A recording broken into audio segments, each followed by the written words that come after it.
Hi students, I believe you've been enjoying our video. Please, you do us a favor to subscribe. What we have today is more question on electromagnetism and modern physics. Electromagnetism and modern physics. Like as I told you, I'll be releasing it batch by batch. So this one is batch 3. Now, the first question reads, the assumption during determination of capacitance in a parallel plate capacitor are 1. That is I, the plate separation D is smaller compared to the dimension of the capacitor. II, electric field between the plates is uniform and parallel to the plates. III, the plates, the fringes of its line at the edge was ignored. IV, the space between the capacitor plates is filled with air. Which of the combination is true? Option A, I and II only.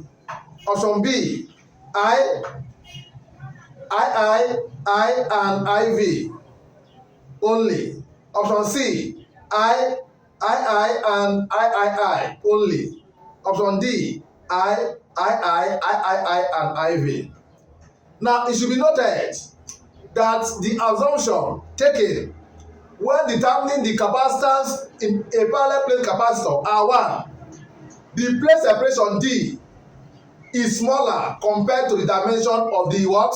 Capacitor. So we assume that the plate separation D is smaller.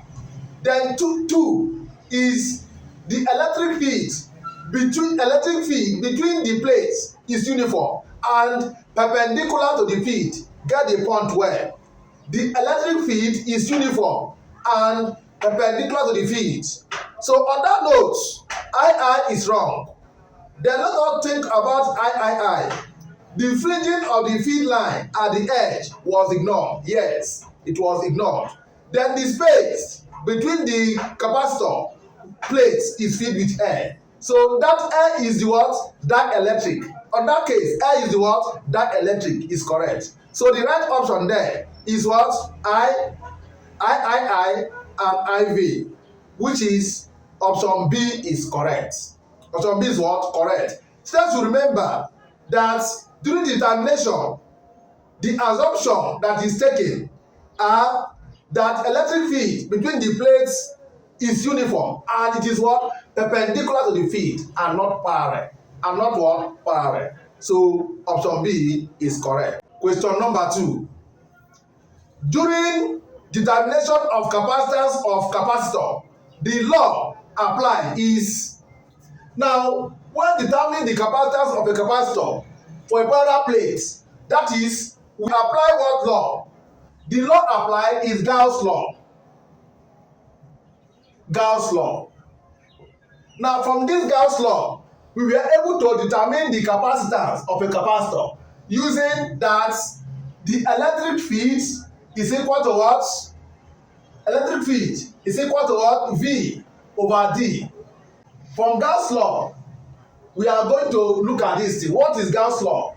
Gauss law says that the electric flux in a conductor is given as EA, which is equal to what? The charge over what? Epsilon naught. This is a statement of what? Gauss law. Statement of what? Gauss law. Now, when determining the capacitance, EA is equal to Q over D, which is EA, which is equal to Q over what? Epsilon naught. On that note, we have that your electric field strength, which is electric field, is equal to what? Q over what?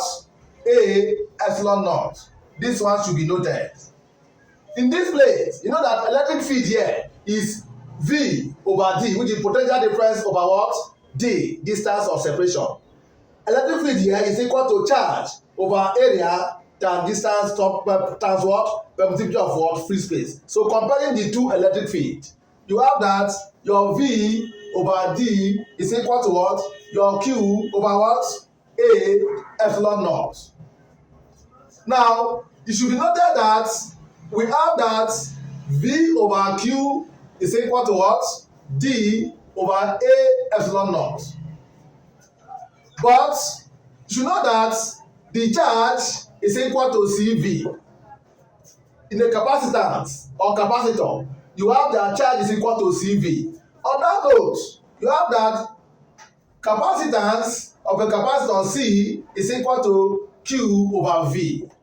If you have Q over V here, which means that you invert both formulas. I have that our Q over V is equal to invert this A epsilon naught over what? D. Now, Q over V is called what? Capacitor or capacitance of what? Capacitor, which is C is equal to what? A epsilon naught over what? D. So this is called the capacitance of what? The capacitor. On that note, the derivation of this formula was based on the what? Gauss law. On the what? Gauss law. So option C is correct. From there, option C is what? Correct. Because option A is Faraday law, option B is what? Ohm's law, option C is what? Gauss law, then D is what? Coulomb's law. The right answer is what? C, which is Gauss law. Our question number 3 is the capacitance of a capacitor depends on I, geometry of the conductor, I, distance between the plates, I, area of the plates. Now, from this notation here, it implies that capacitance of a capacitor depends on distance. If the distance between the separation reduces, the capacitance of a capacitor increases because they are inversely what? Proportional. If the area of the plates increases, capacitance of a capacitor also what? Increases.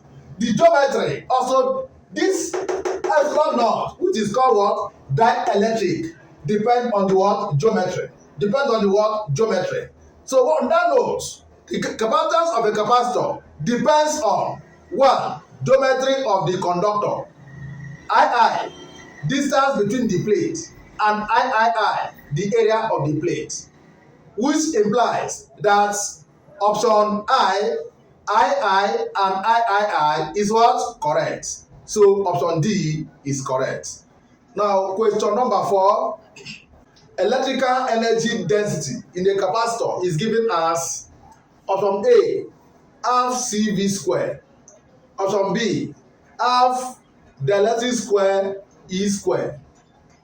Option C, the electric permittivity of free space E square E cube.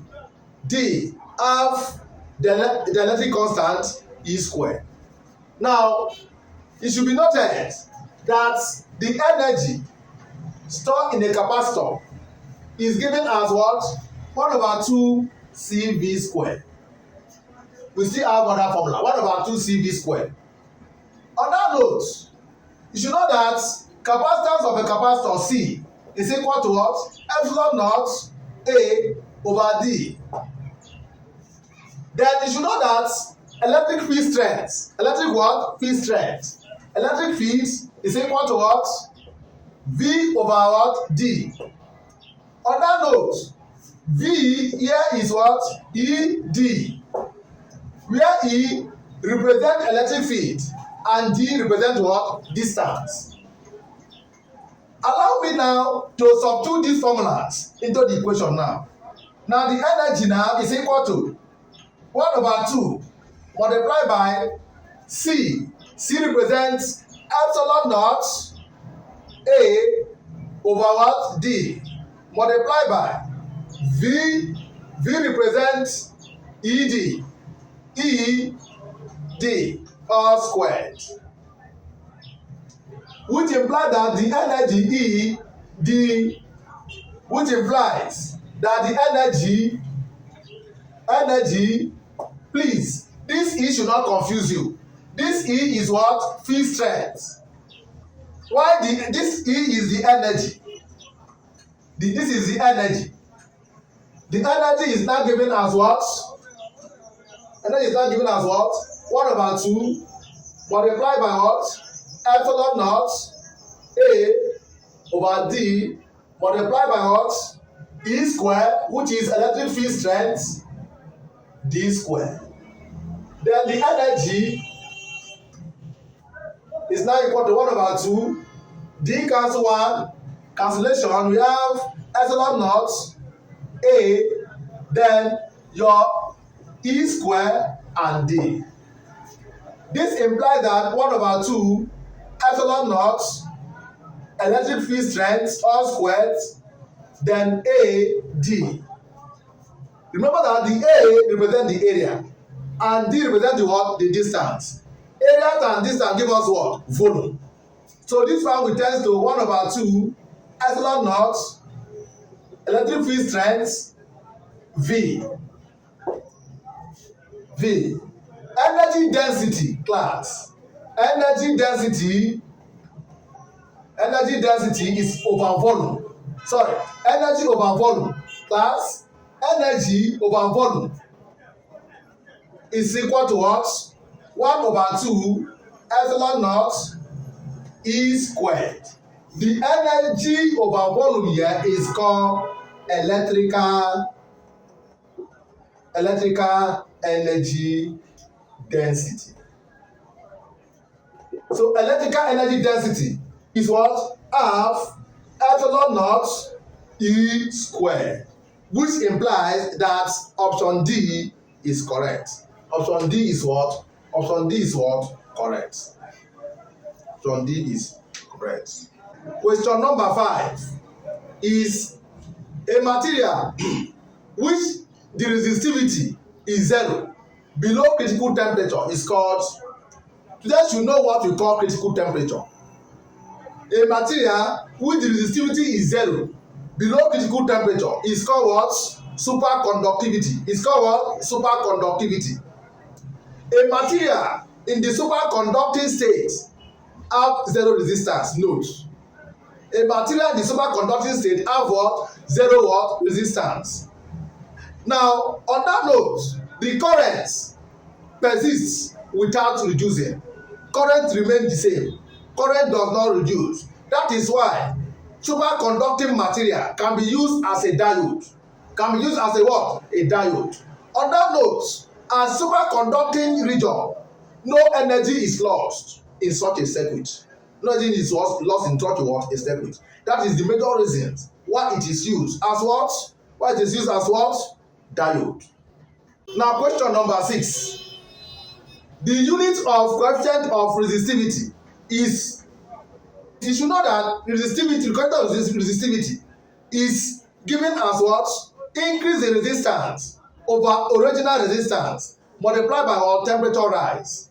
So it is given as alpha, which is what? Resistance increase. Increase in resistance over what? Original resistance and temperature rise. Temperature what? Rise. So alpha is resistance increase over what? Original resistance. The resistance at 0 and temperature what? Rise. So unit of the resistance, because this one cancel this. What remains is what? Temperature. So unit of resistivity is now per Kelvin or per what? Degree centigrade.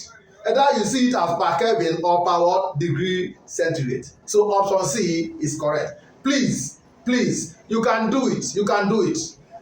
All these things are just simple things. What you need to know is go read your books in between lines and watch the video without missing with carefulness. You can do it. Now let's go to question number 7. Question number 7 reads, Kirchhoff's first law is called the law of what? Kirchhoff's first law. Now we have Kirchhoff's first law and Kirchhoff's what? Second law. The Kirchhoff's first law is called nodal point. The law of what? Conservation of what? Energy. The law of conservation of what? Energy. It governs the flow of current at any junction. It governs the flow of what? Current at any what? Junction. It says that the sum of all the current passing in a circuit is 0. Summation of the current here, summation of all the current I is 0. which implies that if a current is here, moving through like this, moving through like this, moving through like this, this is another point, and moving through from here now, the current pass through here, the current that pass through here is called I1, current that pass through here is called what? I2, current that pass through here is called what? I3, what that pass through here is what? I what? 4. Now watch. What do you observe here? Current is entering. When this current is entering, it will divide. It will divide current 1, 2, 3. Kirchhoff is saying that the sum of the current entering through this place, through this junction, is 0. That implies that what? Your I1 is equal to what? Your I2 plus I3 plus I4. That is Kirchhoff's what? First law. Then note that Kirchhoff's second law is talking about what? The law of what? Conservation of what? Energy. And is this with what? Potential what? Difference. Let's go to question number 8. Now let's look at question number 8. Question number 8 reads 20-meter length of wire, 1.50 millimeter in diameter, has a resistance of 2.5 ohms. What is the resistance of 35.0 meter length of wire, 3.00 millimeter in diameter, made of the same material? Then you know that this question is under resistivity, and they said made of the same material means there is constant there, which means that the resistivity, coefficient of resistivity, is constant. Now, it means that resistivity is what? Constant. Resistivity is what? Constant. On that note, two conditions are given. Two conditions are what? Given. Condition 1 and what? Condition 2. So we are going to solve it based on two conditions. Remember that one, resistivity is what? Constant. Now watch. Resistance of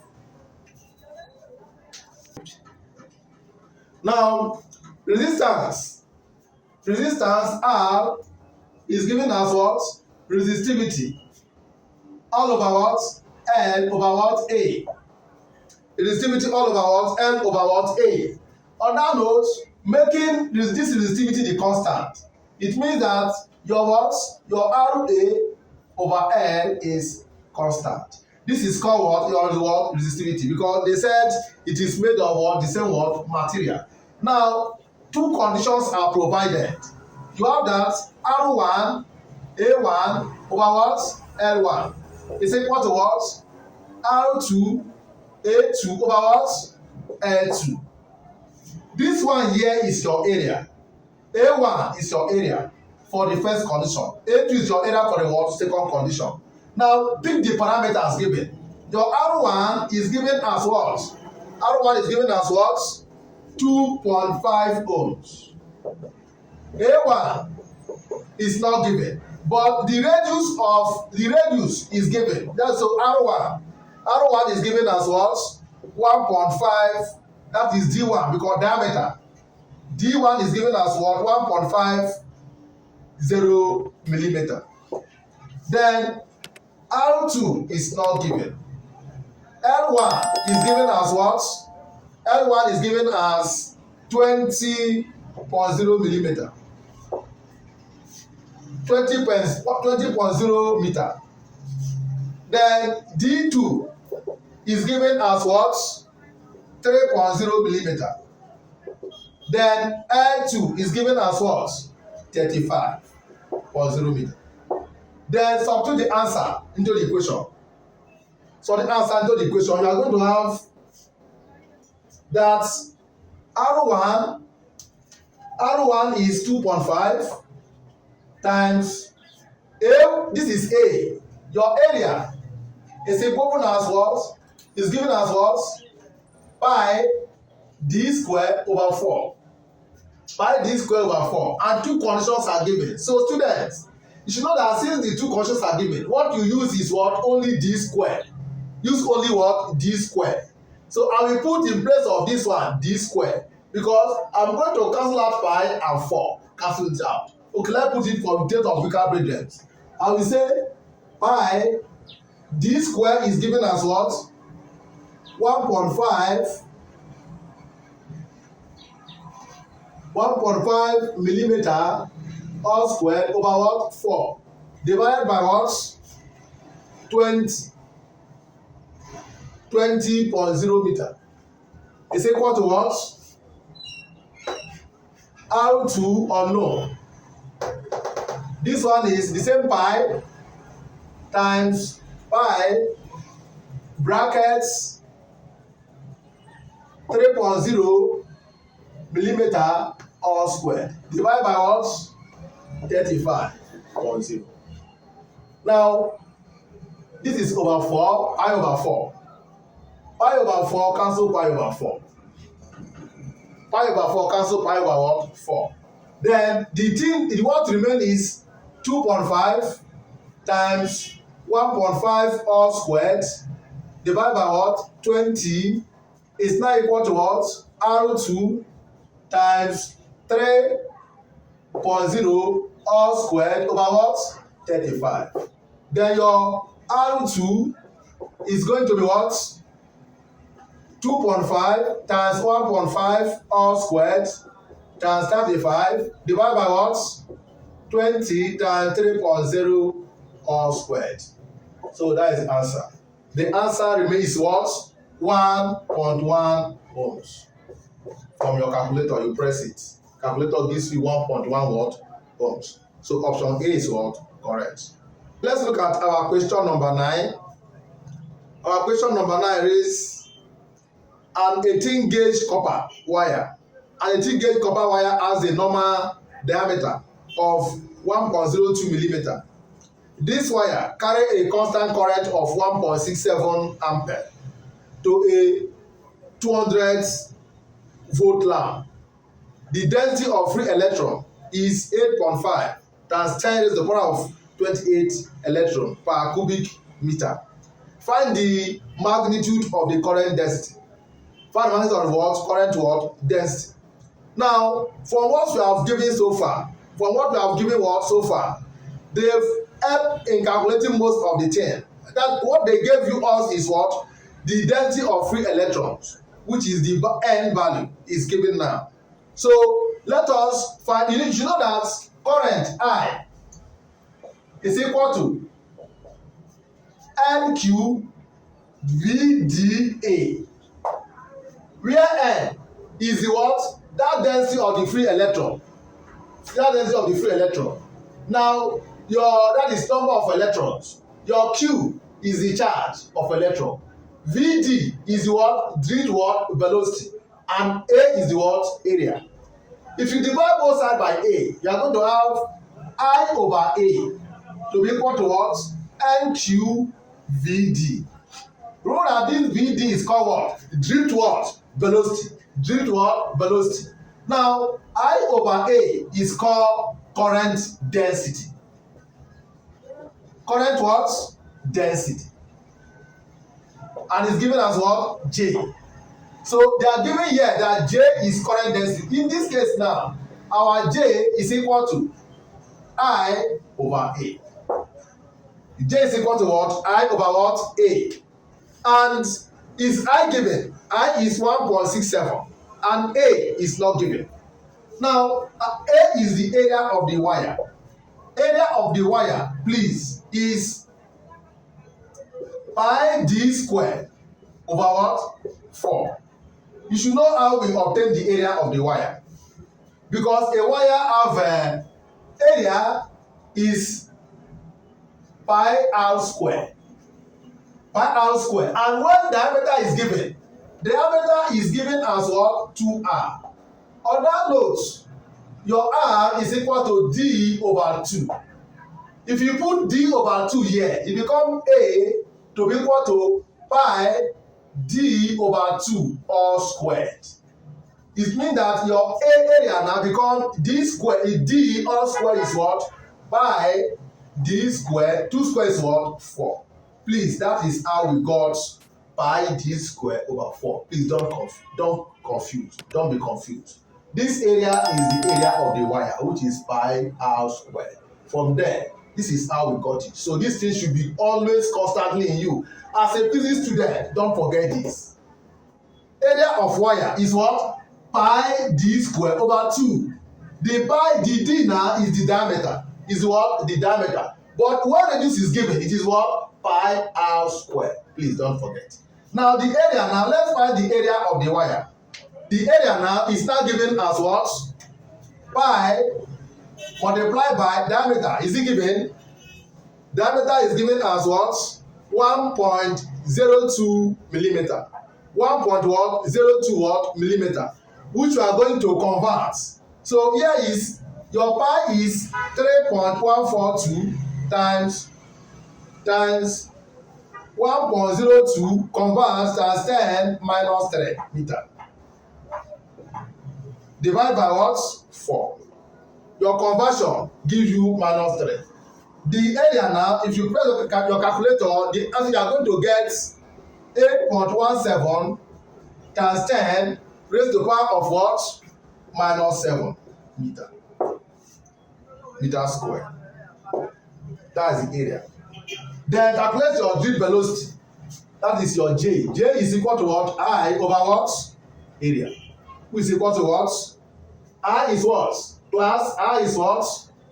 I is 1.67. 1.67 divided by area on the box, which is 8.17 times 10 minus 7.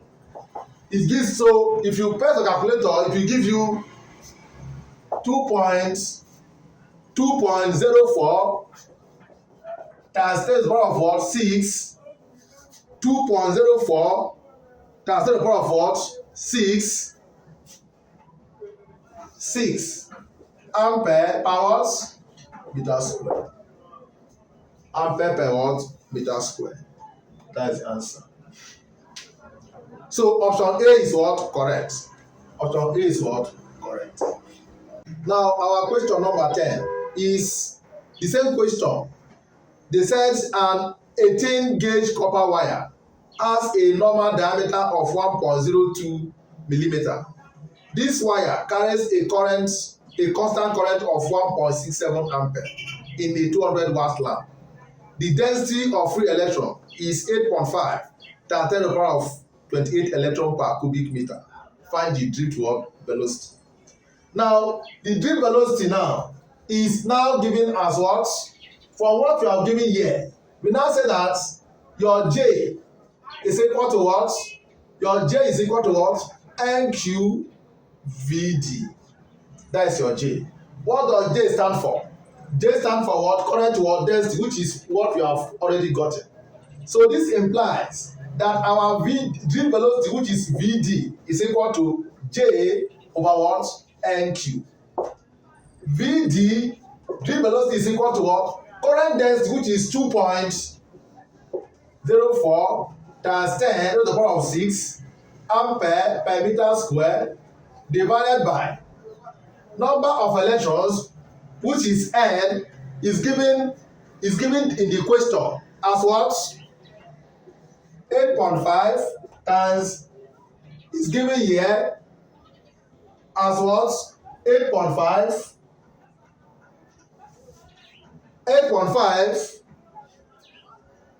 times 10 to the power of 28 times your Q, which is charge of electron, as 1.6 times 10 minus 19. So your drip velocity is now given as what? 1.5 times 10 raised to the power of what? Minus 4 meter per second. Meter per second. So here our option C is correct. Option C is what? Correct. Expect batch 4 of these questions. Expect batch 4 of what? These questions. Because we have batch 1 to 10 or batch 1 to 20. But for this period now, we are going to give you from batch 1 at least to 5. That is it. Our aim is to make you excel so that at the end you will thank us. Please subscribe because our chemistry is on the way. Our chemistry is what? On the way. Our chemistry is on the way. Thank you very much.